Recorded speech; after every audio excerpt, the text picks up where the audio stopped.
औरत की कहानी। ये कहानी एक साधारण औरत की है जिसका जीवन संघर्ष, त्याग और बलिदान से भरा हुआ है। उसके जीवन के विभिन्न पहलुओं को देखते हुए हम समझ सकते हैं कि वह किस तरह से समाज, परिवार और खुद से लड़ाई करती है, लेकिन फिर भी कभी हार नहीं मानती। शुरुआत। कहानी की नायिका राधा एक छोटे से गांव में जन्मी। उसके माता पिता बहुत साधारण थे, लेकिन उसके सपने बहुत बड़े थे। उसे पढ़ने का बहुत शौक था, लेकिन समाज में लड़कियों के लिए शिक्षा का महत्व कम समझा जाता था। फिर भी उसने अपने दम पर 10वीं तक की पढ़ाई पूरी की। विवाह और जिम्मेदारी। 18 साल की उम्र में राधा का विवाह हुआ। ससुराल में उसकी भूमिका एक पत्नी और बहू की थी, जहां उसे घर के काम और परिवार की देखभाल करनी पड़ती थी। धीरे धीरे उसके अपने सपने धुंधले हो गए, क्योंकि परिवार की जिम्मेदारियों ने उसे पूरी तरह जकड़ लिया।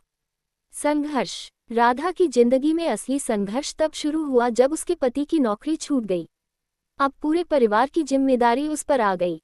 उसने सिलाई का काम शुरू किया, साथ ही छोटे बच्चों को ट्यूशन पढ़ाना भी शुरू किया। धीरे धीरे उसकी मेहनत रंग लाने लगी। उसने घर की आर्थिक स्थिति को संभाला, लेकिन ये सफर आसान नहीं था। आत्मनिर्भरता। समाज की परंपराओं और बाधाओं के बावजूद राधा ने हार नहीं मानी।